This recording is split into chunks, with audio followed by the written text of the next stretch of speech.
대한민국 99%를 위한 편파 방송 나는 꼽살이다.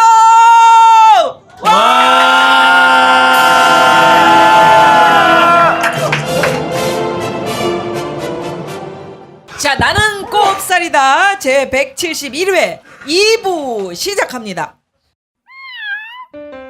저희 아빠 선대인과 뜻을 같이 하는 몇 분이 힘을 모아 서민들을 위한 주거 정보 앱 집코치를 만들었습니다. 자신에게 맞는 집을 찾을 때 이젠 집코치와 상의하세요. 구글 플레이 스토어에서 집코치로 검색해 다운받을 수 있습니다.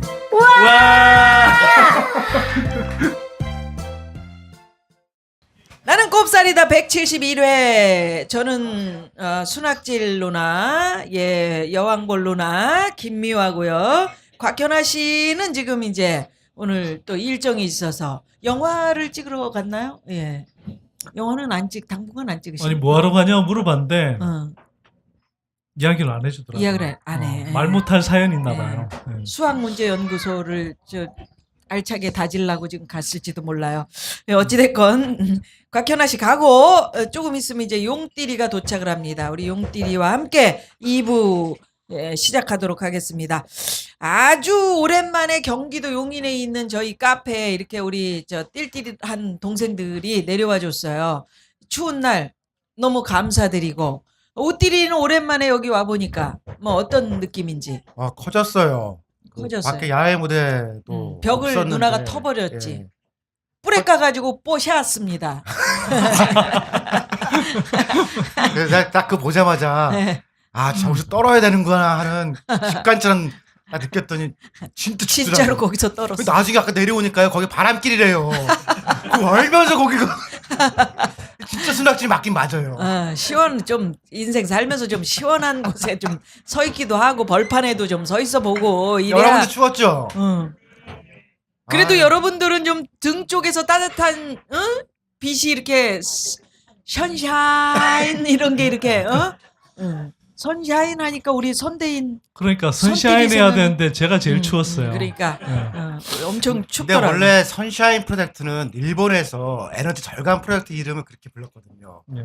그래서 이제 마른 수건도 또 짜는 그런 정도의 일본의 에너지 절감 정책이 그게 선샤인이었어요. 이름이. 오늘 여기 나는 꼽살이다. 아까 이야기를 조금 들어보니까 처음 오신 분들도 계세요. 그래서 우리 옛날식으로 우리 우띠리하고 선띠리가 학교 이름 내면서 인사하던 게 있었잖아. 그런 거 오래간만에 한번 해보자. 아니요, 싫어요, 싫어요. 뭘 싫기는 뭐 싫어. 누나가 시키면 하는 거지. 자, 그러면 선띠리부터. 뭘 해요? 안녕하세요. 이렇게. 안녕하세요, 선대입니다. 뭐, 야!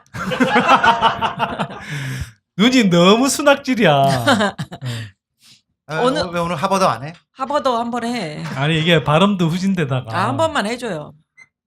이거 오케이. 어. 예, 선대입니다. 하버드 이야기는 진짜 하기 싫어요.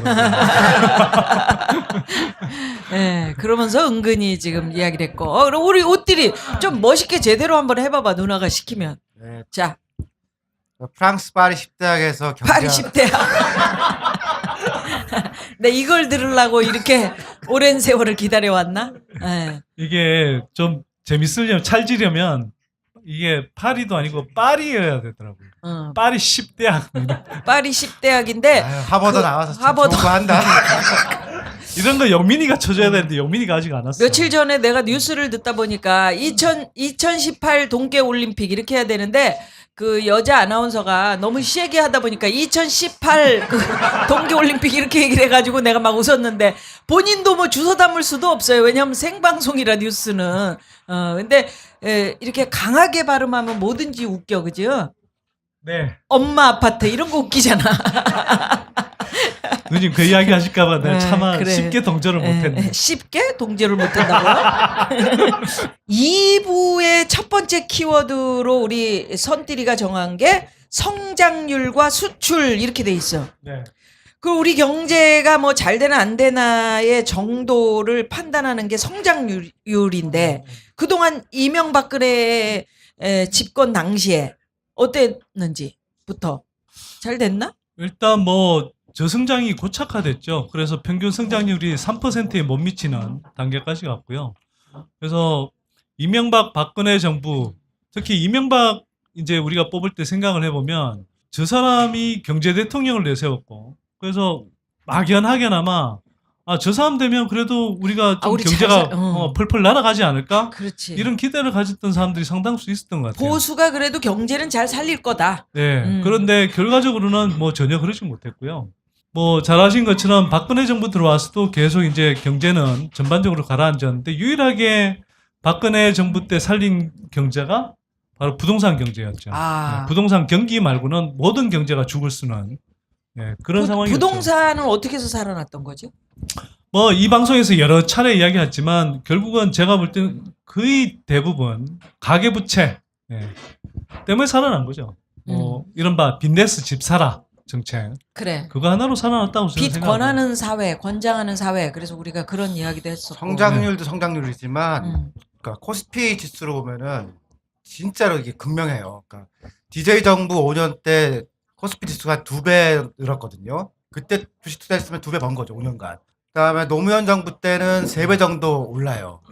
그래서 그때는 진짜로 주식해도 의도 걸리기도 하고 옆에 놈이 벌기도 하고 그랬던 시절이고요. 이 MB 정부한테 한 1980쯤 가거든요. 그 수치가 언제까지 이어지냐면은 순실이 감옥 갈 때도 고수자예요. 그러니까 10년간 거의 갔다가 근데 이게 시장에서 한국 경제 평가하는 게 종합주가 지수거든요. 그러다가 박근혜 대통령께서 감옥을 가시는 순간에 화면 대고서 주식이 갑자기 확 뛰어서 2,000대 넘어가죠. 2,500 지금 넘었죠. 그러니까 그 9년 동안에 코스피 거의 갔거든요. 근데 그런 패턴을 보인 나라가 하나가 더 있는 일본이 그래요. 그 일본 엔케이 지수라고 그러죠. 그게 거의 같은데 그 보면은 이제 아베가 뭘 했는지 막 말을 하는데 주가 지수로 보면은 같은 거예요. 일본이 한국이랑. 그 다음에 독일이랑 미국은 올라가죠. 10년 동안에. 내려간 나라도 있는 게 영국, 프랑스, EU 국가들이 EU 경제 위기가 내려갔거든요. 그러니까 독일이 진짜 대단한 거예요. 그 프랑스랑 다 내려가는 동안에 그렇지, EU 안에서. 독일이 올라갔으니까. 독일이 올라간 이유는 뭐야? 알면 내가 박사 또 하죠. 아니 독일 경제는 기본적으로 되게 탄탄하고요. 탄탄하고 기본적으로 EU에서 이제 그 유로화 통합의 혜택을 많이 본 거예요. 그러니까 기본적으로는 독일 경제는 탄탄한 상황에서 이제 환율, 그러니까 이 유로화의 화폐 가치는 유럽 국가들 평균 수준에서 맞춰지거든요. 그러면 독일의 경제력을 생각하면 이 화폐 가치가 더 강세를 띄어야 되는데, 그래서 독일 기준으로 보면 평균 수준에 맞추기 때문에, 유럽 평균 수준에 맞추기 때문에 약세란 말이에요. 그래서 우리가 이제 환율 효과라고 많이 이야기하죠. 그러니까 환율 효과 때문에 수출을 할 때 가격 경쟁력이 생기는 겁니다. 독일 경제는. 그러니까 독일도 수출을 많이 하는 경제잖아요. 그러면 기업들이 당연히 실적이 좋아지고 그 반영으로서 이제 주가가 좋아지는 그런 흐름이 또 나타나기도 하죠. 약간 논의는 독일이 4차 산업혁명이라고 하는 그런 혁신 경제를 빨리 했기 때문에 된다라는 설이 하나 있고요. 독일은 기업 경영에 노동자들이 참여하거든요. 그리고 노동자들 통해서 지역 시민들도 참여해요. 그렇게 이제 개방형 기업 경영을 하다 보니까 성과가 난 거다라고 하는 그 두 개의 설이 지금 부딪히고 있어요. 지금 저 우띠리가 4차 산업혁명 이야기를 했는데 지금 우리나라에 지금 이제 문재인 정부 들어서 또 4차 산업혁명이 뭐 화두가 되고 뭐 컴퓨터 이야기, 뭐 로봇 이야기, 뭐 이런 거 굉장히 많이 이야기가 나오고 있잖아. 그러면 지금 현재 문재인 정부는 살짝 누나가 느끼기에는 경제가 좀 살아나는 거 아닌가? 어느 부분에 있어서는 이런 생각도 드는데 맞는 겁니까? 지금 그러니까 피부로 느끼는 약간 거하고. 지표상으로는 좋아요. 지표상으로는. 네, 그래서 지금 한국은행도 많은 기관들이 연초에 했던 자기 예상보다 약간씩 높이는 중이거든요. 그 지표상으로 왜 좋아졌지? 뭐가 밑받침이 돼줬지? 그거를 지금 알기는 어려운데 지금은 그냥 해석상으로는 외국 경제가 지금 괜찮고 그 다음에 우리나라도 경제 규모가 커졌기 때문에 정부가 너무 단기부양한다고 개입을 안 하면은 오히려 정상적으로 좀 시스템 도는 정도는 됐거든요. 그러니까 이게 3분기의 경제 성장률이 되게 잘 나왔어요. 그러니까 3분기 경제 성장률이 한 1.4% 정도 나왔는데요. 수출이 잘 됐나?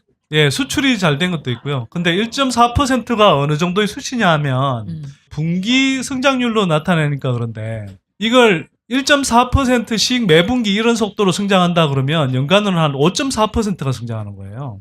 우리가 2010년 이후로 3%대 이상으로 훌쩍 넘어서 성장한 적이 없었거든요. 그러니까 사실 3분기에 성장률 자체는 굉장히 잘 나온 거예요. 근데 이유가 크게 두 가지가 있습니다. 수출이 일단 반도체를 중심으로 해서 되게 잘 됐고요. 두 번째는 추가 경정 예산 추경을 편성해서 이걸로 이제 이 재정 부양책을 쓴 게 단기적으로 이제 좀 작용했던 측면이 있어요. 그래서 아까 이제 말씀하신 대로 문재인 정부 들어오고 나면서 경기가 어쨌거나 현상적으로 되게 좋아진 측면이 있죠. 또 그다음에 이제 형님이 아까 주가 이야기도 하셨잖아요. 주가가 올라간 이유 중에 하나는 재벌 개혁하고 연관되어 있습니다. 예. 이 재벌 개혁을 하게 되면 이제 재벌의 지배 구조가 좋아지는 거고요. 이거는 사실은 기본적으로는 주주의 권리가 강해지는 거거든요. 특히 이제 지주회사 요건 뭐 이런 그런 걸 강화한다 그러면 사실 주주의 권한들이 되게 강해지고 또 재벌 일가들이 이건 또 길게 이야기하면 안 되겠다. 아니 하여튼 그냥 괜찮아. 주주의 얘는 재밌을 때 꼭 끊더라고. 그러니까 재밌는 얘기는 끊고 너무 전문적인 얘기는 길게 하고. 아니 이게 또 전문적인 이야기로 들어갈 수 있어서 그런데. 아 그래? 그러니까 이 지주회사 스스로 요건을 편집하지 마. 우리가 편집해줄게.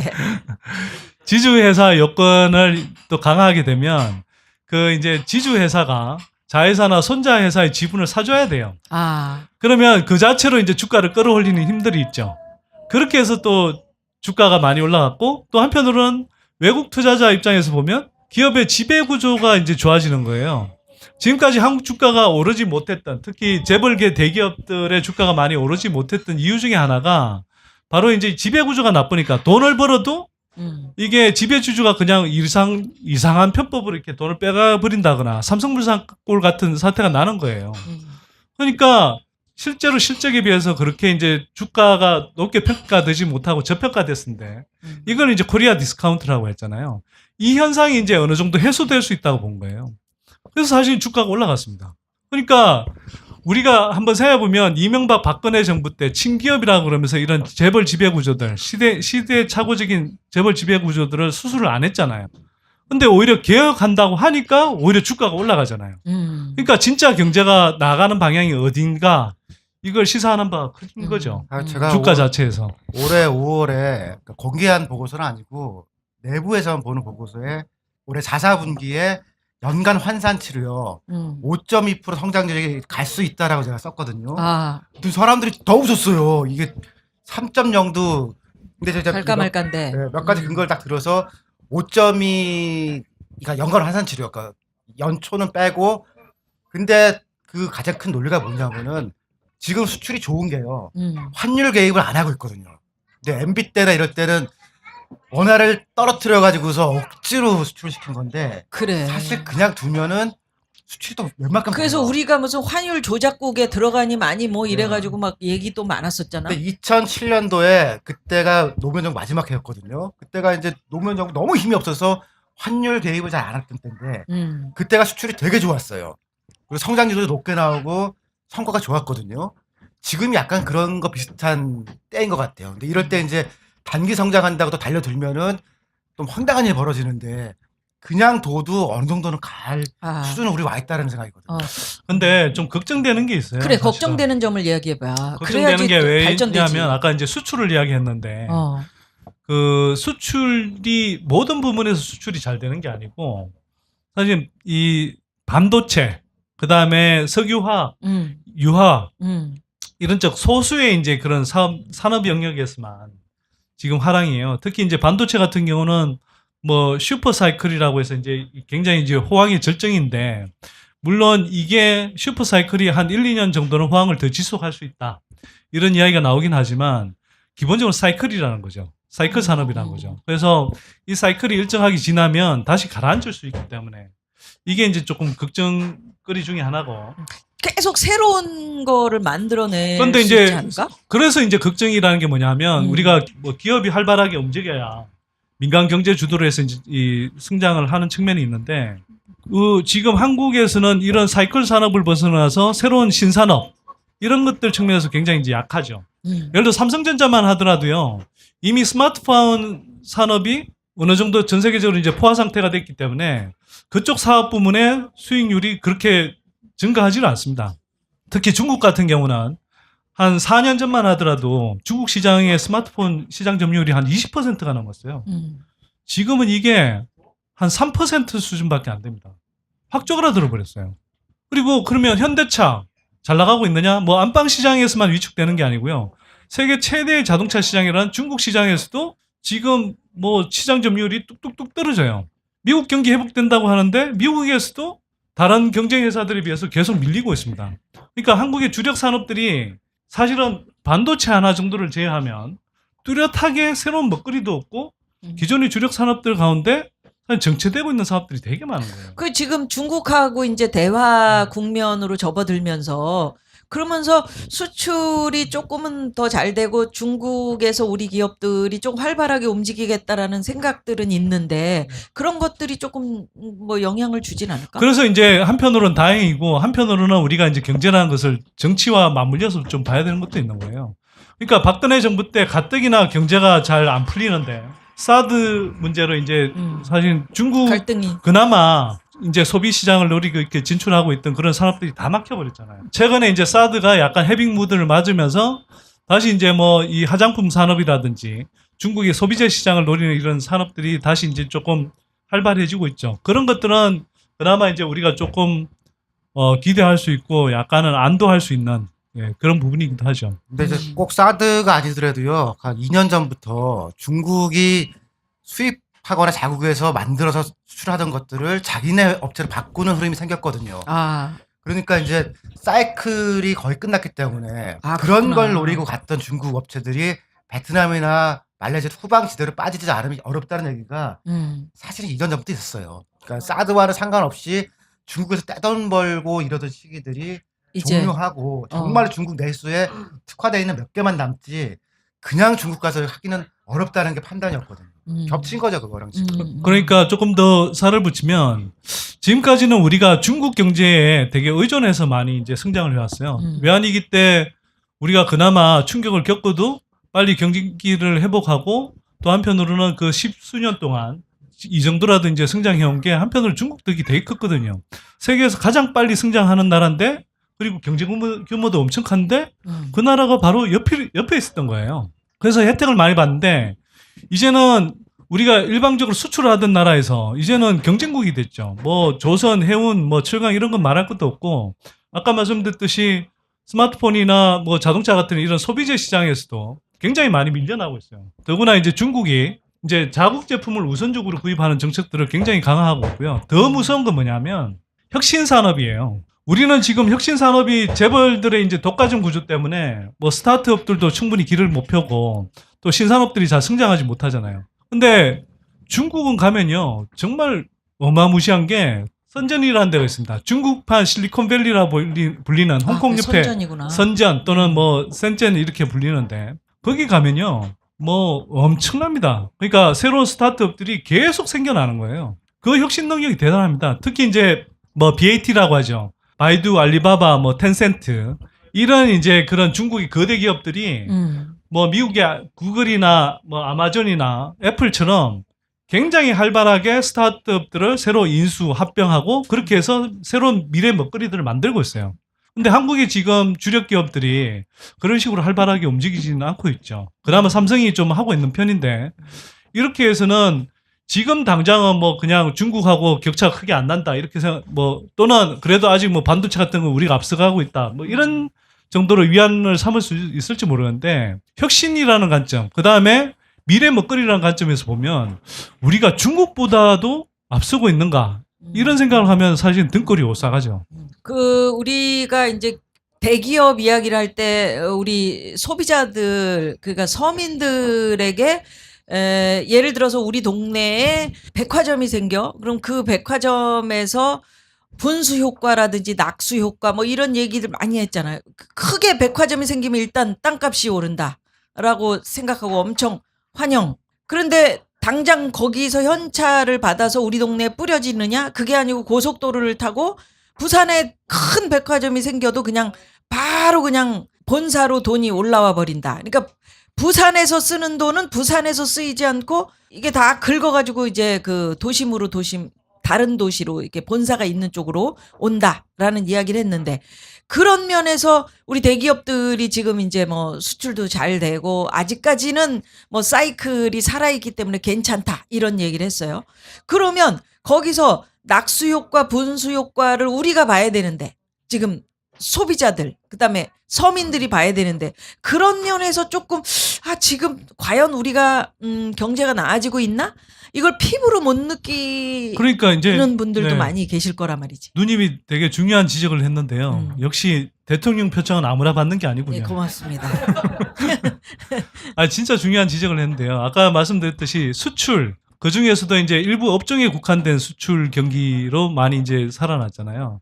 근데 여러분들 반도체 경기가 좋아지면 뭐 반도체 관련 업종 그다음에 뭐 삼성전자라든지 하이닉스와 같은 그 업체들과 연결돼 있는 협력 업체들은 뭐 상대적으로 피부로 체감할 수 있을 정도로 경기가 좋지만 이게 일반인들 입장에서 보면 체감을 사실 잘 못해요, 금방. 그게 반도체 수출 많이 됐다고 당장 여러분들한테 호주머니 월급이 늘어난 게 아니잖아요. 그러니까 체감하기가 아직 힘들다라는 게 되게 이제 좀 어려운 중에 하나고요. 그래서 이제 뭐 추경 예산 편성해서 문재인 정부가 사람들한테 체감되는 예산을 쓰겠다 이렇게 했지만 그런 것들 중에서도 상당 부분이 바로 직접적으로 이렇게 피하 주사 나와서 이렇게 바로 체감할 수 있기보다는 일자리와 관련된 이런 예산들도 되게 많았잖아요. 그러면 근데 일자리를 통해서 경기가 좋아지기를 체감하는 데는 또 시간이 되게 많이 걸리거든요. 그래서 아마 여러분들이 향후에 이런 이야기 많이 들으실 거예요. 경기 좋아져서 이렇게 사실은 뭐 칭찬해야 되는 거지만 또 기득권 언론들 상당수에서는 봐라, 사람들 또 체감 못한다. 예, 체감할 수 있도록 막 좀 뭐 해야 되는 것 아니냐, 뭐 이런 식 이야기가 나올 거예요. 근데 구조개혁에는 시간이 좀 걸립니다. 그래서 조금 힘들더라도 저는 조금 인내하는 노력이 좀 필요하다. 어느 정도까지는. 그러니까 정책 방향이 올바로 가고 있다는 그 전제를 한다면. 그러니까 우리 우띠리 선띠리가 보기에는 지금 그 문재인 정부가 가고 있는 경제 정책의 방향성 이런 게 이게 학자로서 둘이 참 파리 씹대학 나오고 여기는 하여튼 거기 허버드 이런 소리 들으려고 하버드야 공부했는데 허버드야. 진짜.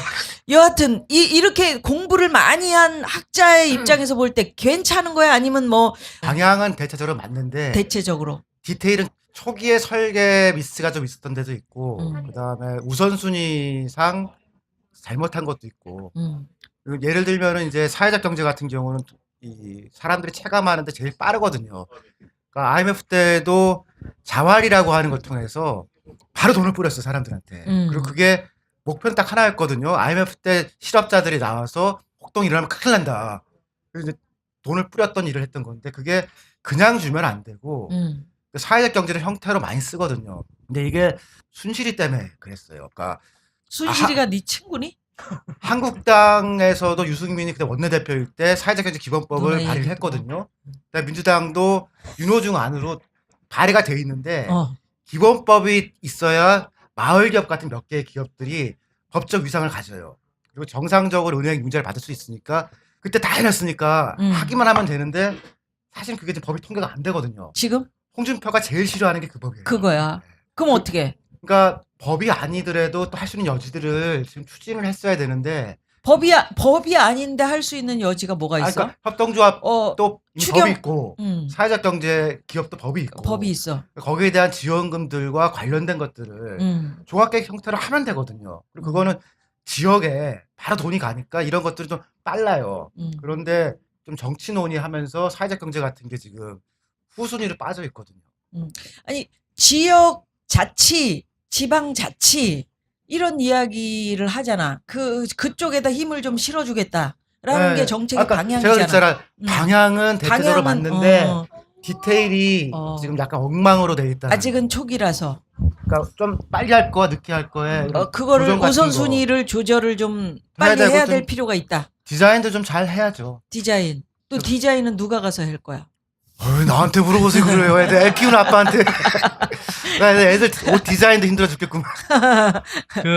아니 근데 저는 방향은 기본적으로 옳고 그다음에 디테일도 그렇게 엉망이라고 생각하지는 않아요. 음. 근데 예를 들면 그 부동산 대책 경우에도 제가 보기엔 뭐 사실 재성에 충분히 찬 건 아니지만 그럼에도 불구하고 정부가 이렇게 대책을 내놓을 때는 제가 보면 굉장히 그 시장 상황에 맞게 그리고 정부의 목표는 제가 볼 때 문재인 정부의 부동산 시장과 관련된 목표는 그냥 연착륙인 것 같아요. 네. 그렇다고 막 집값이 확 가라앉게 할 수도 없다는 판단인 것 같고 그렇다고 뭐 이제 그렇게 하면 안 예, 되지. 더더욱이 올리는 정책을 쓰지는 않을 것 같고요. 연착륙 정책이고 하향 안정화 정책인데 그런 측면에서 맞춰서 지금까지 이제 뭐 몇 차례 대책이 나왔지만 되게 착착 그냥 그 규제들을 다시 이제 올가매는 정책들을 그 시기에 맞게 잘 구사하고 있다는 생각이 사실 저는 들고요. 그다음에 이제 뭐 형님이 평가하는 것처럼 여러 가지 이제 경제도 여러 가지 부문이 있잖아요. 그래서 뭐 재벌 정책이라든지 아까 이야기했던 뭐 성장과 관련된 또 재정 부양과 관련된 이런 부분들도 타이밍을 비교적 잘 잡아서 했다고 생각해요. 근데 다만 제가 좀 아쉬운 건 여전히 우리가 미래 먹거리를 키우는 신산업 이런 쪽과 관련해서는 아직도 충분하지 못하다.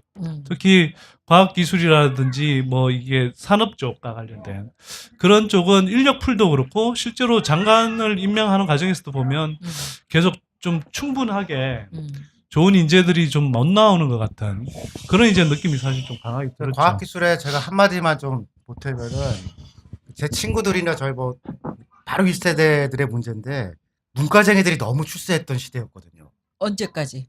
지금 현재 이제 지금도 딱 그러다 보니까 문과쟁이들이 그 뭐 경영학한 사람들, 법학한 사람들 뭐 이런 사람들이 너무 이제 힘을 쓰다 보니까 과학기술에 관한 기본 상식 같은 게 되게 약하고 약간 장식품처럼 들어가는 경향이 있어요. 그러니까 이렇게 해놓고 그럼 뒤에 이제 과학 3대 뭐 어쩌고 넣었다가 사실 이거 아무도 기억을 못하니까 중요한 거 얘기해봐 그러면 이제 논의를 못하고 끼어 들어갔던 것들이 어느 날 툭 튀어나오면은 사고가 되는 거고. 그래서 그런 점에서는 엔지니어와 또 사이언스에 관한 것들에 대해서는 근본적으로 좀 성찰적인 접근을 해야 될 것 같아요. 일본은 우리보다는 과학기술 좀 중시하거든요. 우리는 말로는 중시하는데 그 주요한 인사들 보면 없어요. 그래.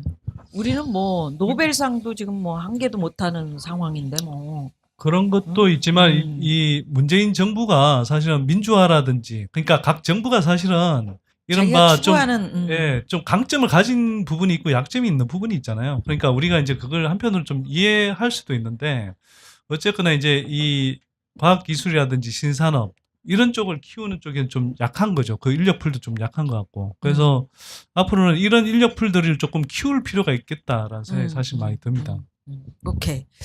그러면 이렇게 이제 성장률과 수출에 관한 이야기를 해봤고 이번에는 이제 교육에 관한 이야기를 우리 저 우띠리가 해보고 싶다고? 아니 뭐 바로 벌어진 일이라서요. 그러니까 중학교 2학년들한테는 현실인데 지금까지는 이제 고등학교를 갈 때 뭐 외고, 뭐 자사고 이런 특목고들을 먼저 선발을 하고 여기서 떨어지면은 이제 일반계 고등학교에 냈거든요. 근데 과학고를 빼고 나머지 학교들은 이제 동시 선발을 해요. 그러면은 만약에 외고에 냈다가 떨어졌다. 그러면 일반고를 갈 수가 없잖아요. 그 뒤에 특별 전형 하나 열어주지만 지역에 있는 일반계 고등학교도 좋은 데들은 먼저 차거든요. 그러니까 먼 데로 가게 될 거다라고 하는 그 문제가 벌어진 거예요. 쟁점을 따져보면은 이게 과연 외고나 자사고 같은 데를 폐지하는 수순으로 가는 거냐라는 게 하나 질문. 그러니까 2번은 과학고는 이번에 빠졌거든요. 그리고 과학고는 그냥 둘 거냐 혹은 계속 이렇게 할 거냐라고 하는 그 두 가지 질문인데 중2 이하의 우리나라 모든 어린이들이 다 걸려있는 문제거든요. 크죠 이거는. 그러면 지금 나는 지금 애들을 다 키워가지고 이게 중2의 저 입장을 지금 잘 모르고 있는데 중2의 입장이 어떻다고? 우리 선띠리네 애기들이 딱 그렇지 않나? 저희 애는 초등학교 4학년이 하나 아직 있는데요. 초산이? 고등학교 1학년은 지나갔고 고1 초사는 지나가고. 아직 조금 남아서 지켜볼 여유가 있긴 하네요. 근데 그 중2가 어떻게 된 거라고? 멀리 가게 돼 있다고?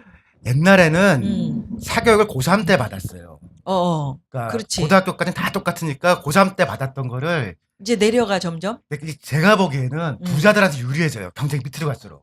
그래서 고3 때 하면은 가난한 애들 공부 열심히 하는 애들이 부자들을 웬만큼 할 수 있거든요. 그러니까 그거를 고등학교로 내려가지고서 고등학교를 나눠버린 거예요. 그래서 잘 사는 집 애들이 외고나 자사고에 가서 그러면 경쟁을 중3 때 해야 될 거 아니에요. 그리고 더 낮추려고 한 게 중학교죠.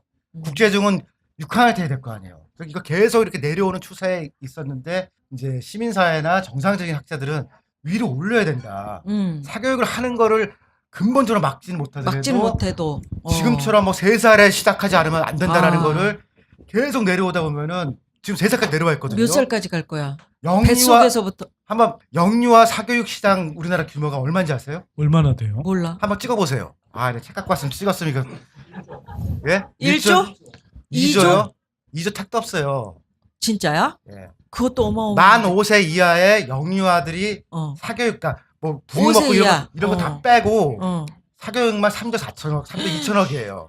3조 2천억. 2천억? 근데 우리나라의 영화 산업 규모가 다 해서 2조 2천억 정도 되거든요. 그러니까 수많은 영화 배우와 감독들과 동네마다 있는 그 멀티플렉스와 수출과 다 합쳐서 2조 얼마인데 영어 유치원과 그런 사교육이 3조 2천억이에요. 그래서 지금 1인당 비율로 보면은 이미 중학교 사교육이 고등학교 사교육을 역전했거든요. 그리고 5살짜리 사교육이 그걸 다 역전해서 최대가 될 거예요. 그러다 보니까 출산율이 1m 쭉쭉 떨어질 거다. 이러니까 이제 올려야 된다는 거죠. 경쟁하는 시기를 위로 올리자. 아니 5살 이전, 6살 이전 막 이런 애들 그 할로윈 뭐 이런 파티복 그 사주는 게 유행이어가지고 그거는 빼요. 그건 빼요? 네, 그건 다 빼고. 아니 귀엽다고 내가 얘기하려고 했었어. 애기들이라 얼마나 귀엽니? 그거 빼고. 네. 그런 거 뭐 기저귀 비용 이런 것도 빼고. 그러니까 빼고. 영유아 교육 시장을 교육 이야기하는 거죠. 시장만. 사교육 그렇구나. 시장. 그래서 유아정책연구원에서 각 조사를 하는데 정부에서 직기한 그 정도로 하는 거예요. 그럼 외고 자사고 폐지냐? 그거 첫 번째 키워드로 놓자 그랬는데 그건 뭐 어떻게? 폐지를 주장하는 사람도 있고 그 다음에 나온 사람들은 폐지하면 안 된다고 하니까 지금 갈등이 첨예화돼 있거든요. 그러니까 일단은 올해는 결정을 못 냈으니까 동시 선발 정도로 하고선 좀 지켜보자는 거예요. 교육부 입장을. 여기에 대해서는 우리 손띠리가 할 말 많을 것 같아. 용인도 사실은 이 교육 문제가 엄청 교육열이 여기 아주 뜨거운 데거든. 사실 저는 이 교육 문제 이야기를 하면요, 조금 더 근본적인 틀에서 많이 생각을 하는데요. 사실 제가 이제 아까 이야기했던 일의 미래라는 책을 쓴 것도 뭐냐면, 지금 우리가 처해 있는 교육 환경은 사실 굉장히 빠르게 변하고 있거든요. 이게 빨리 변한 이유가 기술의 변화하고도 굉장히 연관되어 있습니다. 기술이 변하면서 그 새로운 기술을 채택한 제품, 서비스 이런 것들이 나오는 주기가 굉장히 빨라졌고, 그러면서 이런 제품들이 나와서 산업 판도를 확 바꿔버리거든요. 경계의 구분 없이 바꿔버려요. 그러면 이런 산업이 바뀌어버리면 그 속에 있는 일자리들도 확 바뀌어버리죠. 예를 들어서 전기차가 온다. 전기차가 오면 우리는 그냥 같은 값이면 오염도 안 되고 또 한편으로는 뭐 기름값 안 들어가도 되고 여러 가지가 편해서 전기차로 이제 점점 옮겨갈 텐데, 그렇게 하나하나는 선택이 사실은 굉장히 큰 산업의 변화를 부르거든요. 예를 들면 전기차로 우리가 다 갈아타잖아요. 그러면 기존의 석유 에너지 기업들 다 무너집니다. 정유업체들, 주유소 체인들, 그다음에 자동차 완성차 업체들뿐만 아니라 자동차 내연기관에 부품 공급하던 자동차 부품 업체들, 그다음에 유지 관리비가 적게 들어요. 전기차는. 왜? 부품 수가 훨씬 적거든요. 그러면 뭐 부품 업체들뿐만 아니라 수리비도 적게 들어가요. 수리 업체들. 이런 식으로 연쇄적으로 굉장히 파장이 있거든요. 그러면 거기에 있던 일자리들이 굉장히 타격을 받을 수 있죠. 물론 전기차가 이제 부상하면서 전기차 새로운 뭐 비아디라든지 테슬라라든지 새로운 이제 전기차 산업이 떠오를 수 있고, 또 삼성의 SDI, LG화학 같은 그런 배터리 업체들, 또 급속 충전 업체들, 또 충전 인프라를 구축하고 운영하는 업체들 새로 생겨나겠죠. 또 뭐 주유소 대신에 주전소라고 하는 이런 것들이 생겨날 수 있습니다. 그러면 또 그게 이제 새로운 일자리들은 많이 생겨나겠죠. 근데 이런 변화의 속도가 굉장히 빨리 일어나는 거예요. 그럼 이런 일자리가 변화하면 사실은 거기에 맞춰서 교육도 바뀌어야 되는 거예요. 이런 시대에 우리가 지금 교육하는 방식은 저는 아직도 그래서 이제 좀 답답한데, 여전히 그냥 뭐 스카이대 가는, 그리고 한편으로는 스카이대 잘 보내기 위해서 뭐 특목고니 이런 먹는 거를 유지해야 되느냐, 폐지해야 되느냐, 뭐 이런 식의 이제 자꾸 이야기를 하고 있는 거죠. 근데 우리 교육 환경은 그냥 그런 정도로 끝나는 게 아니라고요. 굉장히 근본적으로 변화하고 있고요. 그래서 각 가정에서 사실은 부모님들 만나면 되게 답답해 하시더라고요. 미래가 흘러가는 방향을 보면 일자리도 바뀌고 그래서 거기에 따라서 교육도 바뀌어야 될 것 같은데 교육은 여전히 이제 그대로야. 교육의 틀은 일단 당장은 좋은 대학을 보내야 되고 그렇지. 어떻게 하면 시험 잘 보고 어떻게 하면 이렇게 뭐 좋은 평가를 받을 수 있는지 이런 걸에 이제 자꾸 목매니까요. 그래서 정부 정책이라는 것이 저는 이 틀 정도를 벗어나서 함께 변해야 된다고 생각합니다. 아까 이제 독일이 사실상의 4차 산업혁명이 이제 시작된 나라라고 이야기하잖아요. 독일은 4차 산업을 이야기할 때요. 기본적으로 인더스트리 4.0을 이야기했지만 그와 동시에 교육 4.0과 노동 4.0을 동시에 이야기했습니다. 왜 같이 이야기하느냐? 산업만 변해서 되는 게 아니거든요. 노동이 함께 변해야 되고 교육이 함께 변해야 이 산업 4.0도 함께 잘 굴러서 바뀔 수 있다라고 이야기하는 거거든요. 근데 지금 한국 사회의 논의는 뭐냐면 자, 기업들 4차 산업혁명 시대니까 기업들 규제 풀어줘서 잘 뛸 수 있게 해줘라. 좋아요. 근데 그렇게 되면 그 안에 있는 일자리들은 굉장히 불안해지는 거거든요. 또 거기에 필요한 인력들이 가져야 될 재능, 역량 이런 것들도 굉장히 근본적으로 변하거든요. 그럼 이런 것들을 함께 바꿔줘야 되거든요. 근데 우리 논의 자체가 여전히 이런 수준에 머물고 있다는 건 저는 되게 답답하죠. 그래서 문재인 정부가 좀 큰 틀의 어떤 문제의식을 가지고 교육정책을 재정립하면 좋겠다. 이런 생각이 듭니다. 큰 틀의 그 큰 플랜을 가지고 했으면 좋겠다 했는데 그러면 우리 우띠리가 한번 그런 큰 틀에서 얘기를 꺼냈으니까 아까 뭐 과학고는 뭐 어떻게 할 것이냐 뭐 이런 얘기도 저는 개인적으로 했는데. 한국에서 몇 사람 안 되는 과학고 폐지론자예요. 아, 근데 과학이 중요하지 않다가 아니라 그때는 우리나라가 돈이 없으니까 모든 학교에 그런 과학 장비를 넣을 수가 없어서 몇 개 학교라도 빼서 특화시켜서 해주자 했는데 스템이라고 하는 과학의 시대거든요. 뺄 게 아니고 일반계 고등학교에 그만큼의 시설을 하고 모두가 그 과학 공부를 할 수 있게 해줘야지. 그래. 과학고를 생각해보면 빼서 또. 한다는 게 어. 말이 안 된다는 거거든요. 그래서 기본적으로는 2000년대 초반에는 수월성 교육이라는 논리가 강했어요. 그럼 외고는 또 어떻고 뭐 자사고는 어떻고 뭐 다 뭐 일반 학교에 다 거기서 하면 되죠. 집어넣어서 열심히 하면 되지. 네, 그러니까 근데 과학고만 지금 이제 시설비가 들어가니까 따로 뺀 건데 아, 수월성 교육이라는 거를 다른 식으로 얘기하면은 우수한 애를 교육시키는 게 분리교육이라고 하거든요. 근데 분리시키자라는 게 되게 강했는데 분리교육을 시키고 나면은 변화의 사람들이 따라갈 수 있는 능력이 떨어져요. 그리고 감수성이나 이런 것도 떨어지고 그러니까 통합교육을 시키자라고 하는 게 지금 이제 외고 이런 것들을 일반계랑 붙이자고 하는 거는 수월성 뒤에 오는 통합성 교육이거든요. 저는 이쪽이 맞다고 생각하는 거예요. 옛날에 누나 학교 다닐 때 1분단은 공부 잘하는 애, 2분단은 조금 못하는 애, 3분단, 4분단에 누나가 앉아 있었다. 근데 요즘 같으면 그때 한 반에 있었잖아요. 한 반에 다 있었어. 지금은 다른 학교에 있게 됐다니까요. 선생님들이 차별하는 게 확확 느껴지지. 1분단, 2분단, 3분. 그렇구나. 그러니까 저는 이렇게 생각해요. 국가교육위원회라는 걸 만들어서요. 이걸 전체적으로 그리고 우리가 좀 먼 미래를 내다보고 사회적인 어떤 합의를 거쳐서 좀 큰 틀에 100년 대계를 만들었으면 좋겠어요. 이 교육이라는 것이 정권 바뀌면서 입시제도 좀 쪼물락거리고 무슨 뭐 그 아이들 교과목 좀 바꾸고 이런 차원의 문제가 아니거든요. 우리 미래를 짊어질 인재를 키워내는 과정이거든요. 그러면 어떻게 하면 잘 길러낼 것인가? 그러면서도 가정에서 비용을 줄이면서 얼마나 우리 아이들이 인성이 바르면서도 미래 사회에 필요한 그런 자질들을 갖추게 할 것인가? 이런 걸 100년 대계를 짜야 돼요.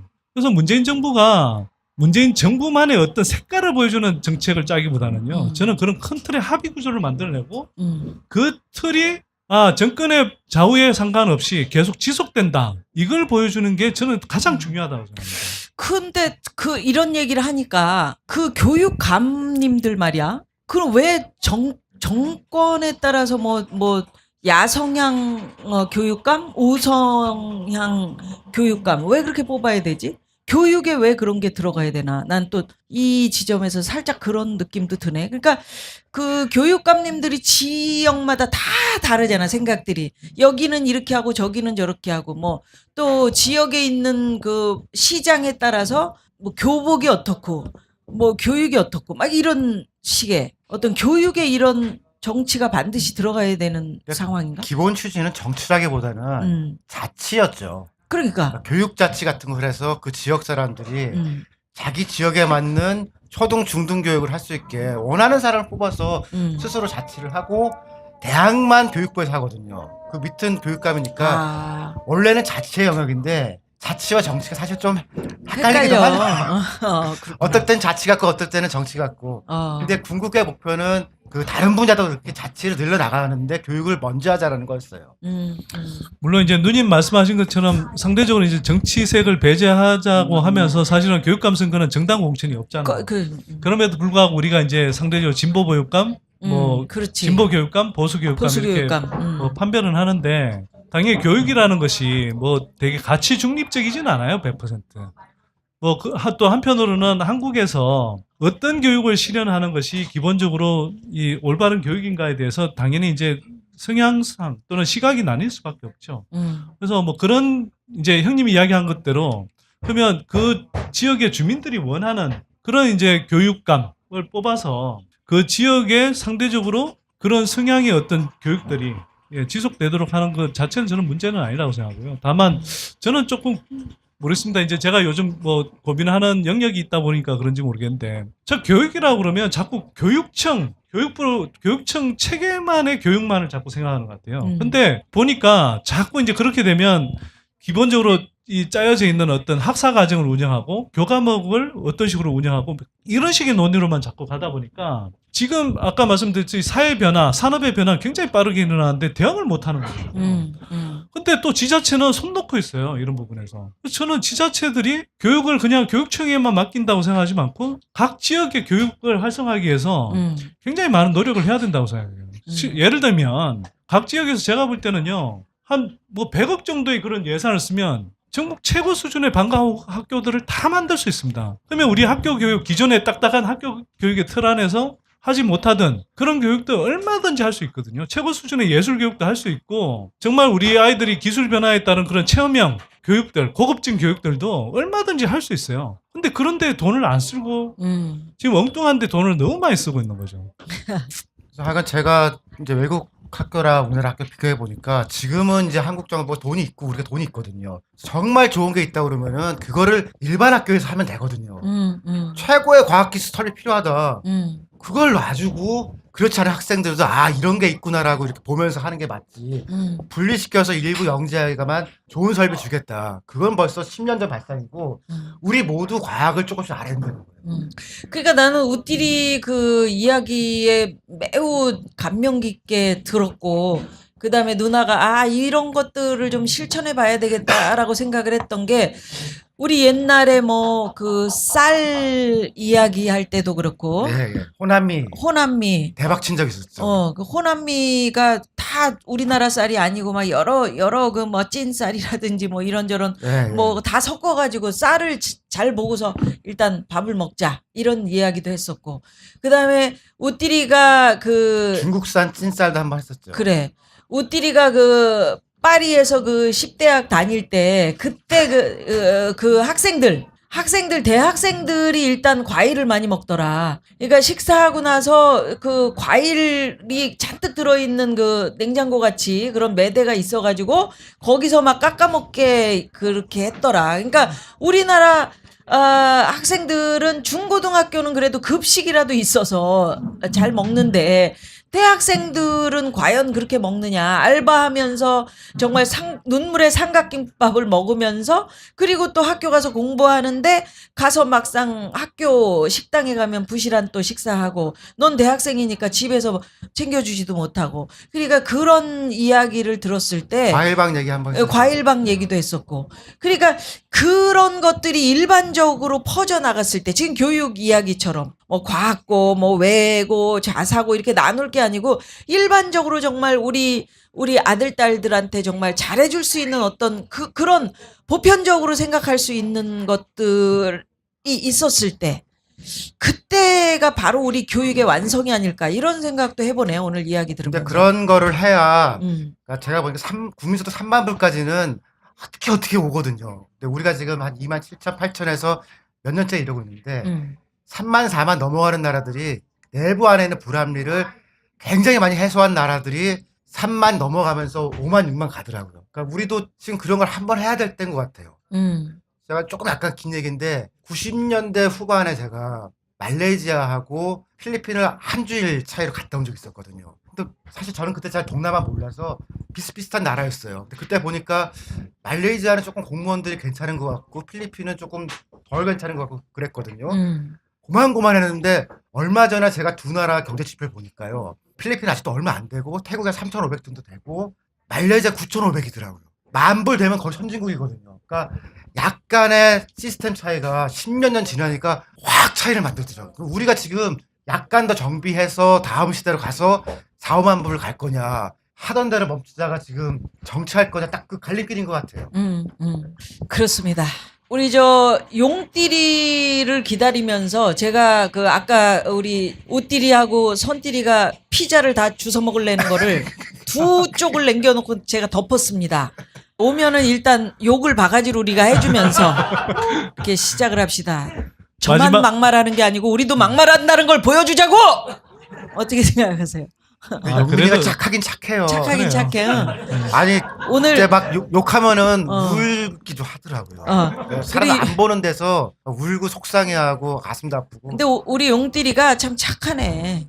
오늘 엄청 바쁜 일정이 있는데도 참 피자 두 쪽을 줘야 되겠네. 그러면 남은 피자 두 쪽은 영민이 겁니까? 네, 조금만 기다리십시오. 근데 저는 한 대표도 쪽도 못 줘야지. 먹었어요, 사실. 진짜야? 너 왜 식은땀을 흘리고 그러니? 아니 왜?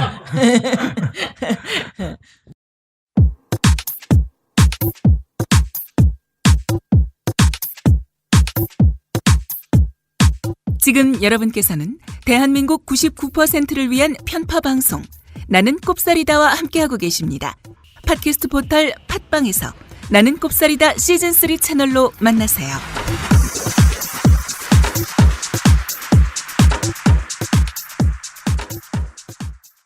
자, 우리 그 용띠리가 지금 도착했습니다. 여러분 박수 좀 주시고요. 예. 용띠리. 뭐 몇 시간이 걸렸다고? 2시간 걸렸습니다. 갑자기 김무성 김무성이 아니고요. 누구야? 안녕하십니까. 문재인입니다. 깜짝 놀랐습니다. 지금 저의 전성시대입니다. 예. 전성시대라. 예. 자, 근데 2시간 와서 10분 방송하고 가기 생겼다? 아이고, 우리 뭐 굉장히 큰 의미가 있죠. 그래서 다스는 누구 겁니까? 다스 당연히 뭐 MB 거다. 예. 아니 그 너무나 당연한 건데, 예. 우리 뭐 다 알면서 이제 묻고 답하는 거 아니겠습니까? 예. 나 몰라. 너무 복잡하더라고. 그걸. 예. 아니 뭐 저는 뭐 다른 무엇보다도요. 이거는 다들 모르실 텐데. 모르니까 부르지. 그렇지. BBK에 말이죠. BBK에 장로회 신학대학교가 한 2억을 출자했습니다. 아, 그래? 네. 장로회 신학대학교가 김경준 보고 2억을 투자했다는 얘기인데 이게 과연 가능한 얘기일까? 예. 따지고 봤더니 그 당시 장로회 신학대학교가 BBK에 출자할 때 이사장이 원광기 목사라고 잠실교회 목사예요. 지금은 이제 원로 목사가 됐지만 그 양반이 보니까 MB하고 고대 동기. 예. 고대 동기고 또 이 양반이 기관지염 때문에 고통을 겪었던 청춘의 그 시기. 그것도 MB하고 똑같습니다. 그래서 사실은 또 MB가 2007년에 이제 대선 출마했을 때 그때 고대 기독교 교우회장을 맡았어요. 그 기독교 교우회가 대선 앞두고 2007년 대선 앞두고 막 MB를 하나님이 보내신 뭐 이런 그 지도자인 양 막 추켜 세우는 그런 분위기 속에서 그때 이제 회장을 맡았죠. 그 말을 뭐 원광기 목사가 직접 한 건 아니지만은 이거 보면은 MB 보고 장신대가 BBK에 출자한 게 아닌가. 이건 합리적인 의심이 가능하지 않겠습니까? 아니 장신대가 무슨 돈 버는 기관도 아니고 그거랑 말이죠. 다스랑 무슨 상관이에요? 자, 그런데 그게 결국에는 BBK가 곧 MB 것이고 따라서 다스가 MB 거인 것은 뭐 전혀 뭐 어렵지 않은 추론이 가능하다. 이 저 다스가 BBK에다가 190억을 투자한 거 아닙니까? 다스 관계자들은 김경준을 전혀 몰랐어요. 근데 김경준 얘기로는 MB가 경주에 내려가서 사람 만나면은 거기서 돈 줄 준비를 다 하고 있을 것이다. 갔더니 뭐 1시간도 안 돼가지고 꽝 찍었죠. 190억 출자하기로. 그래서 그 나중에 또 이제 140억을 돌려받는 과정에서 MB가 자신의 권력을 총동원했다는 거 아닙니까? 이거는 진짜 MB가 다스의 실소유주가 아니고서는 그림이 음. 맞을 수가 없어요. 퍼즐이 맞을 수가 없어요. 지금 이제 계속 뭐 거기까지는 나도 아는데. 장신대 모르셨잖아. 장신대. 장신대 지금 장신대 얘 몰랐으면서 종교 어디 개혁하고 왔다고 지금? 아니요. 저기 아니 뭐 그게 예. 딱 맞는다는 이게 예. 뭐 한 방이 있는 줄 알고 제가 기다렸죠. 아니 그게 일종의 뭐 소소한 한 방이고 소소한 한 방이고. 예. 뭐 센 건 뭐 있어? 센 거요? 우리 지금 저기 요즘 국정원 특수활동비 얘기 나오지 않습니까? 국정원 특수활동비 얘기했나요? 안 했어. 아니요. 국정원 특수활동비란 게 뭡니까? 영수증 없이 그냥 결산도 안 받고 돈 받으면 지멋대로 쓸 수 원래 있는 돈 그런 아닙니까? 돈이라며. 이제 근데 사실은 국가 안보를 위해서 써야 할 돈. 일단 당연하지. 간첩 잡으러 갔는데 이제 간첩을 잡으러 어떤 호텔에 투숙했는데 호텔에 투숙한 거를 뭐 영수증을 받아가지고 결산 보고 하면은 동선이 다 파악되고 그렇지. 이건 결과적으로 국익에 또 국가 안보에 별 도움이 안 되기 때문에 그거는 국가 안보를 위해서 국정원 이들이 알아 써라. 총액만 딱 정하면은 그걸 그냥 뭉태기로 탁 주는 거야. 네, 알아서 그렇죠. 써라 네. 그러고. 예.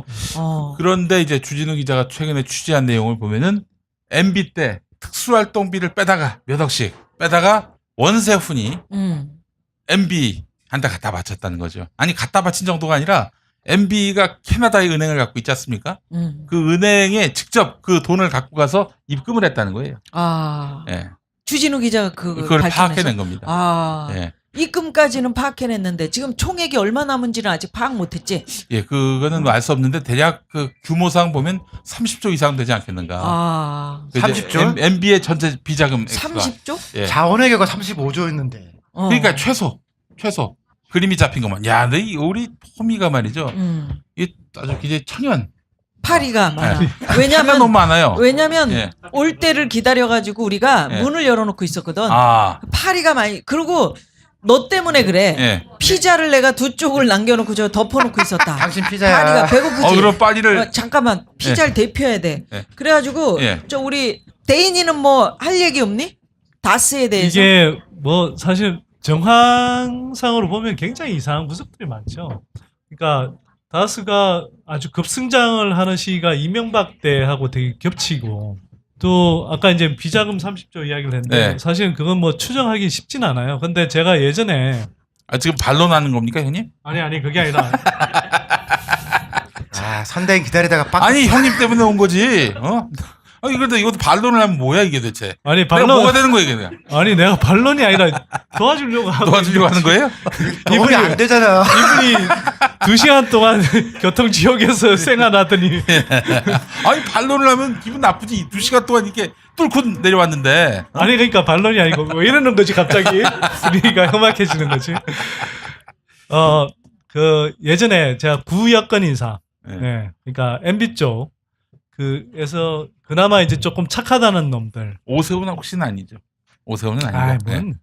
자 그쪽 사람 이야기를 들었더니 그때 MB가 이 축적하고 있는 비자금 규모가 어느 정도일까요? 제가 물어본 적이 있어요. 예. 제가 그래서 이제 한 10조 원 정도 되냐고 그랬더니 그 양반 이야기가 그거보다 훨씬 많을 거다 이렇게 이야기하는 거예요. 그러니까 반론이 아니라 도와주는 이야기가 그렇구나. 아니라. 그럼 30조가 될 수도 있겠네요.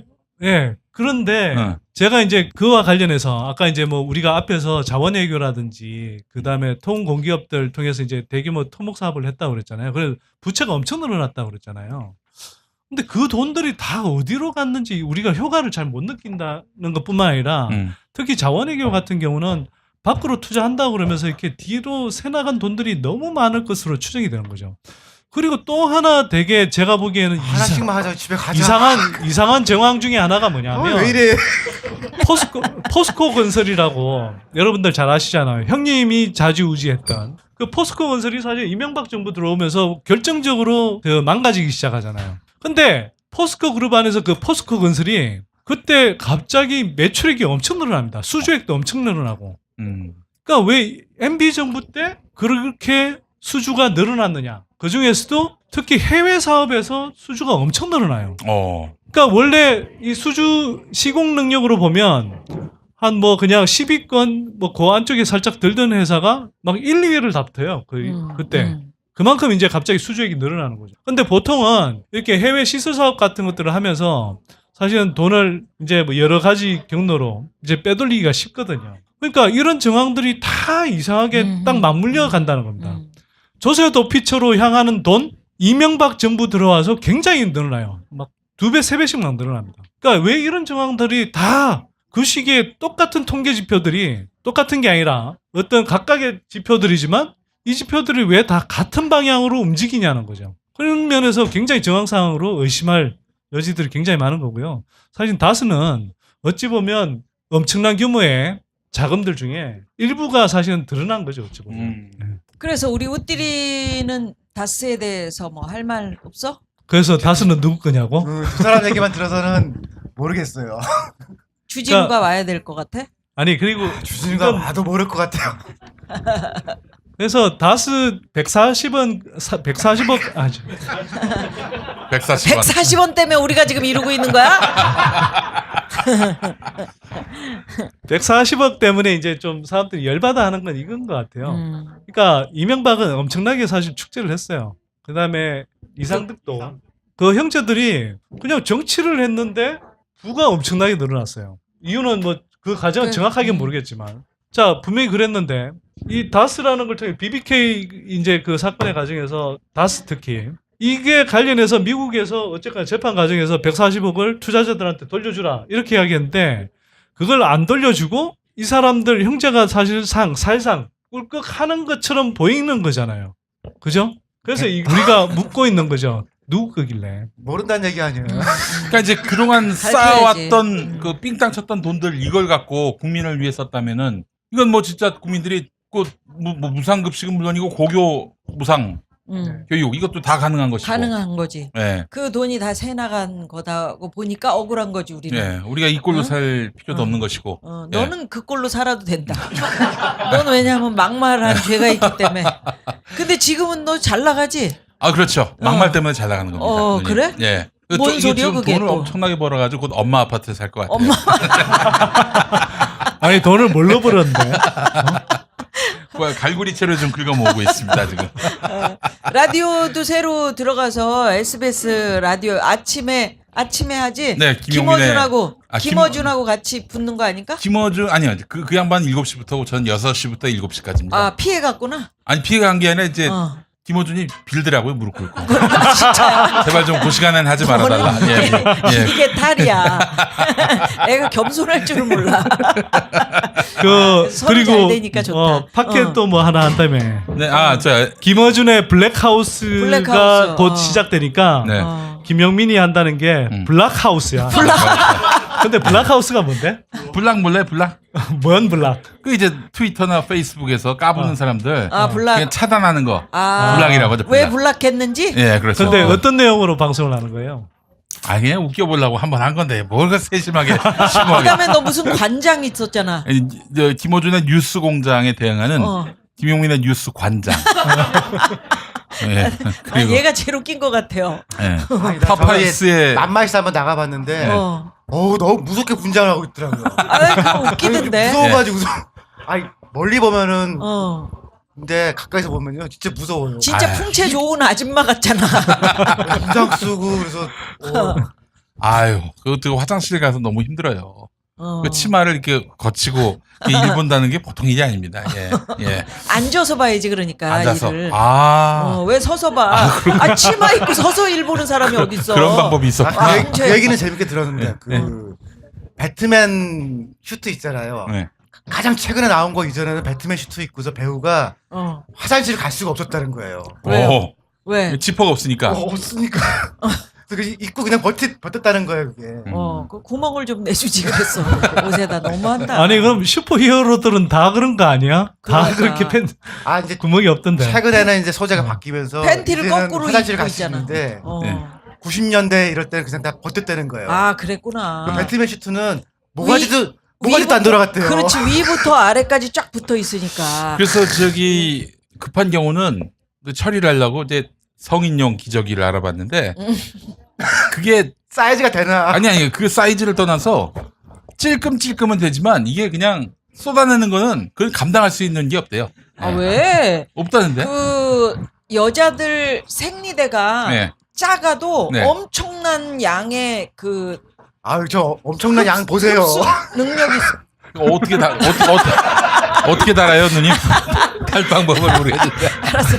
아니 우리 주제가 다섯은 누구 거에서 갑자기 빤스는 어떻게? 얘만 오면 이렇게 망가질 이런 저질. 아이씨. 자, 그래서 우리 용띠리가 그러면 네.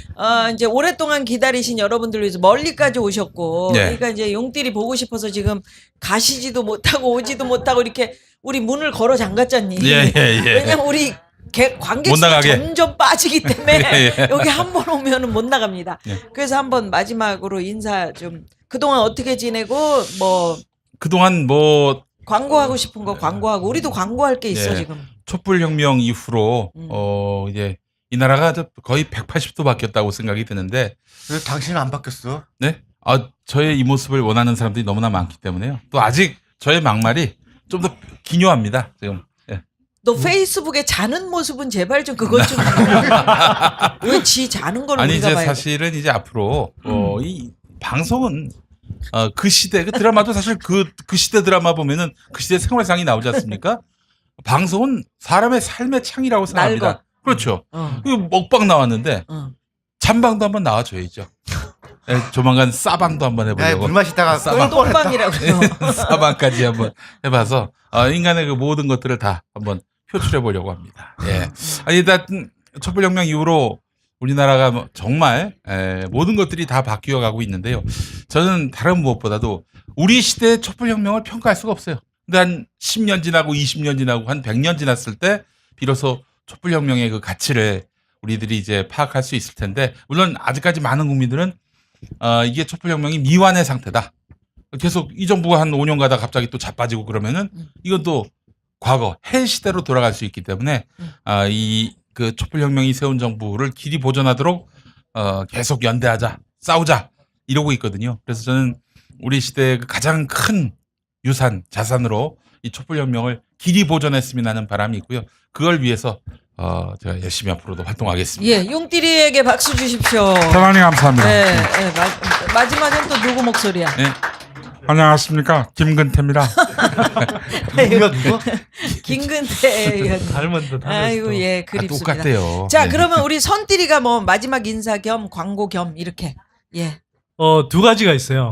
하나는 광고이고 하나는 좀 같이 동참해달라는 말씀을 좀 드리고 싶은데요. 11월 8일 저녁 7시 반에 문정인 교수님이 용인에 특강을 옵니다. 토크 콘서트 형식으로 하고요. 그분 바쁘실 텐데. 그분이 이제 문재인 대통령 외교안보 특보를 지금 맡고 계시죠. 네. 그래서 그분이 오셔서 트럼프 방한 기간 중에 위기의 한반도의 평화를 어떻게 구축할 것인가 이런 주제로 이제 강의를 재밌겠네. 하니까요. 진행은 제가 봅니다. 네. 그래서 시간 되는 분들 좀 많이 오시면 좋을 것 어디서 같고요. 합니까? 용인시에 있는 기흥구청 다목적으로 해서 합니다. 제가 한 가지 구청? 기흥구청이 있어요. 네. 구층이라고 그러지 않았어? 구청. 말. 엄마 아빠트 환청이니? 옆에 하겠다. 좀 대충 넘어가면 안 될까? 구청. 예. 아니 너무- 문정인 교수님 제가 좀 추가 설명하자면요. 네. 우리나라에서 제일 영어 잘하는 사람이 누군 것 같습니까? 민병철 영어. 아닙니다. 우리가 굉장히 많이 지탄하는 통상교섭본부장 김현종. 김현종 네. 그분일 것 같죠? 김현종 교섭본부장이 할 말을 이를 잃을 정도로 가장 영어를 잘하는 분이 음. 개념 정의가 정확하고요. 미국의 조야의 그런 강요들의 이름에 또 성향에 그 사람의 그 실력과 한계에 대해서 명료하게 분석할 수 있는 그런 능력을 가진 분이 바로 문정인 교수입니다. 그러니까 미국을 뭐 반미주의자다 이렇게 얘기하는데 가장 미국을 잘하는 분이고 동북아 정세에 관해서는 가장 부처님 손바닥 보듯이 꿰뚫고 계시는 분입니다. 정말 대단한 분이에요. 그러니까 학자적인 실력과 실무 경험들을 다 갖고 있는 대단한 분이죠. 귀한 시간 되겠네. 국제적으로도 굉장히 인정받는 분이고요.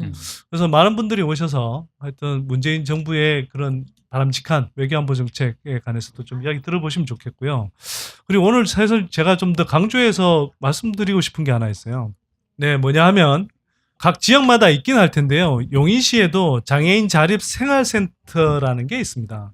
근데 제가 어제 이쪽에서 이제 그 벼룩시장 비슷한 그런 후원 행사가 있어서 갔는데 제가 2층에 이제 꾸며진 공방을 가보고 되게 마음이 아팠어요.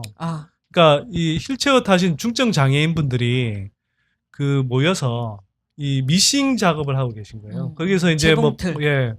뭐 여러 가지 이제 옷 같은 그런 이제 제품들을 만들어서 이제 그걸 또 바탕으로 해서 이제 이 자립적인 경제 생활을 하려고 하시는 분들인데 미싱이요. 미싱 기계가 뭐 가장 짧은 게 10년이 됐고 20년 넘은 것들이 있더라고요. 근데 그런 것들이 또 새 걸 산 것도 아니에요. 중고로 산 건데 그것도 이제 이미 오래돼서 잘 안 막 돼. 잘 안 되거나 또 불편한 거예요. 그래서 요즘은 이게 이제 처음 나올 전동으로 때부터 돼 있는 예, 거 그다음에 있는데. 이제 장애인분들은 그 좀 불편하기 때문에 그 장애인들이 쓰기 편한 그런 미싱이 있습니다. 예, 미싱 기계들이 있어요. 재봉틀. 그래서 그게 한 제가 보니까 한 7, 8대가 필요하던데 음.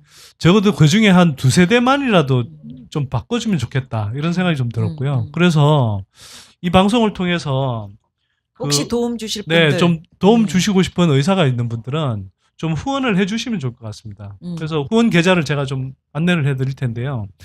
신한은행이고요. 140-011-273950 다시 한번 말씀드리면 신한은행 140-011-273950 이쪽으로 받는 사람은 누구야? 받는 사람은 보니까 선대인. 이 아니고요. 보내는 사람이 선대인 아니에요? 네. 제가 이거 받으면 큰일 납니다. 이거. 네. 용인시 장애인 자립생활센터라고 그렇게 돼 돼 있습니다. 있어. 그래서 여기로 좀 뭐 소액이라도 좀 정성을 보태주시면 그분들이 잘 할 수 있고 또 새로운 용기를 가지는데 큰 힘이 될 것 같아요. 좀 많은 분들이 동참해 주시면 좋겠습니다. 알겠습니다. 우리 선띠리 선대인이었습니다. 아유. 박수 주시고요. 우리 우띠리 오랜만에 또 이렇게 같이 만났는데. 저는 뭐 아무것도 안 하고 지내는 중이라서 작년 7월에 차를 없앴어요. 1년 조금 넘게 차 없이 지냈는데요. 뭐 돈도 없고 뭐 약간이라도 좀 생활비 줄일 생각도 있었고 그다음에 사람들이 자꾸 오라고 그러니까 차 없다고 좀 좋더라고요. 1년만 차 없이 지내려고 그랬는데 계속 돈이 없어서 지금도 차가 없거든요. 아마 너도 또 혹시 차 사달라고 그러는 거 아니지? 아니. 이제 차 살 돈은 생겼는데 아까워요. 이제 그 차에다 쓰려니까.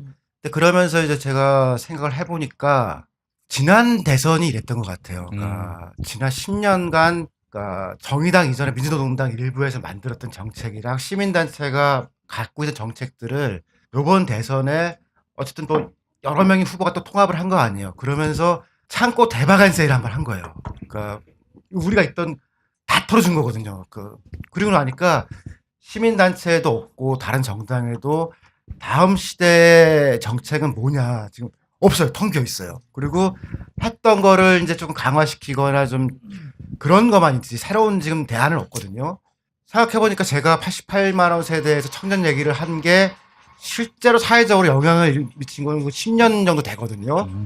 그러니까 뭔가를 만들면은 이게 정말로 입으로만 하는 게 아니라 법이 되는데 한 10년쯤 걸려요. 그러면은 제가 지금 해야 되는 일은 5년이나 3년 후의 일이 아니고 10년 후에 우리한테 필요한 일을 해야 된다는 생각이 들더라고요. 근데 제가 30대 때 그렇게 살았거든요. 그래서 10년 정도 먼저 얘기를 하면은 그게 확산이 돼서 세상이 바뀌었거든요. 그래서 아마 제가 그런 생각을 하면서 뭐 사람들도 별로 안 만나고 방송도 다 정리하고 칼럼도 정리하고 생각이 되게 중요하다는 생각을 했고 아마 그래서 이제 패널이나 이런 고정된 형태로는 제가 지금 이제 들었던 마이크가 아마 이번 정권에서는 마지막일 것 같아요. 아직은 저도 조금 더 할 일이 있다고 생각하는데 9년이나 10년 후에 우리는 뭘 갖고 세상에 관한 얘기를 할 것인가 그런 걸 좀 해보려고 합니다. 우석군 철학관을 연다는 얘기가 있던데. 점을 붙여 이마 정중앙에. 야, 내가 얘를 왜 기다렸을까? 아까 근데 10만 원 받고 갈 거. 야, 기다려도 보람이 없어요.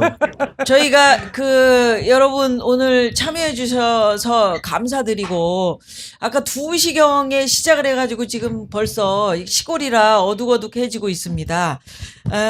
뭐 가시는 길이 좀 괜찮을 것 같아요, 지금. 네, 단풍도 이쁘고.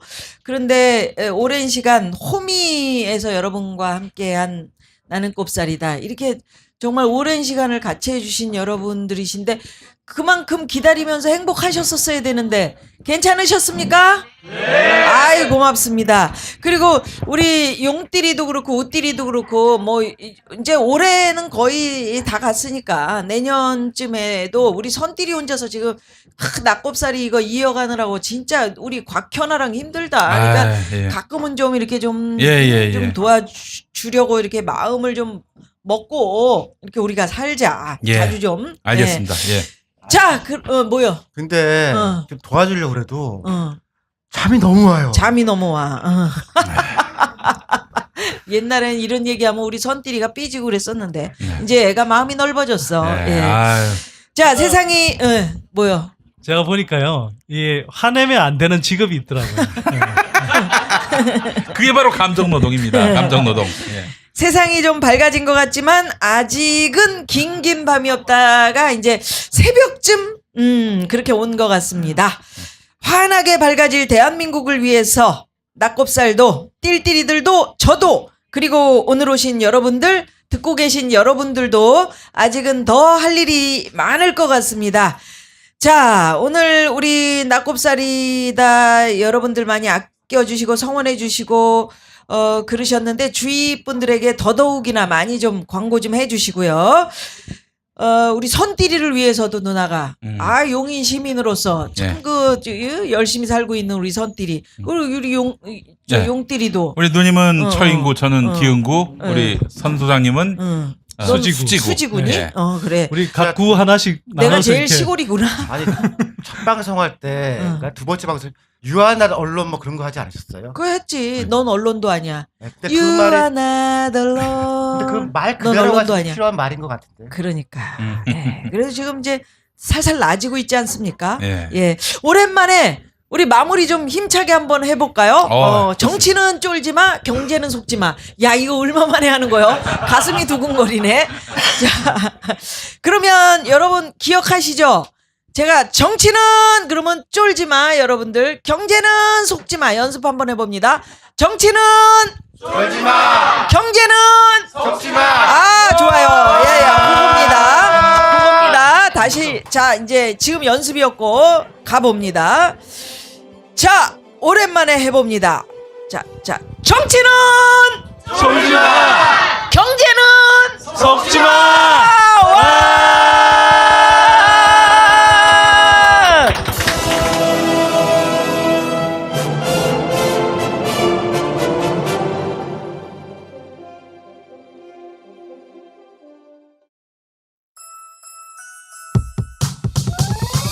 이번 방송 괜찮았나요? 작별의 여운 이렇게 표시해 주세요. 다운로드하기, 댓글 달기, 구독하기, 별점 주기. 더 좋은 방송 만들어 달라는 약속 이렇게 응원해 주세요. 다운로드하기, 댓글 달기, 구독하기, 별점 주기. 기억하셨죠?